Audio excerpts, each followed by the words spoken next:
ষষ্ঠ উপজেলা নির্বাচনে নির্বাচন কমিশন ঘোষিত তফসিল অনুযায়ী দ্বিতীয় ধাপে আজ ২১ মে সাতক্ষীরা জেলার তালা দেবহাটা আশাশুনি উপজেলা পরিষদে নির্বাচন ভোট গ্রহণ শুরু হয়েছে।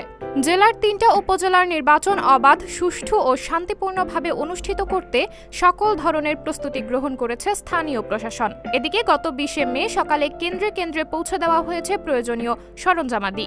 দেবহাটা উপজেলায় ৯ প্রার্থীর মধ্যে উপজেলা চেয়ারম্যান ৫ জন, ভাইস চেয়ারম্যান পদে ২ জন, মহিলা ভাইস চেয়ারম্যান পদে ২ জন লড়ছেন।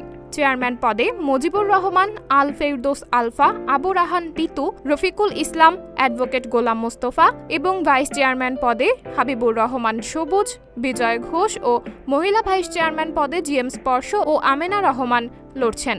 দেবহাটা উপজেলায় মোট ভোটার সংখ্যা রয়েছেন ১,১১,৫২৭ জন। তার মধ্যে পুরুষ ভোটার ৫৬,০৫৫ জন ও মহিলা ভোটার ৫৫,৪৭১ জন।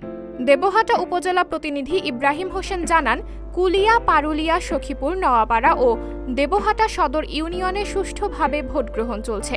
তবে লক্ষ্য করা গেছে সকাল থেকে ১টা পর্যন্ত ভোটার উপস্থিতি কম ছিল। সাবরিনা জলিল, সবার কথা।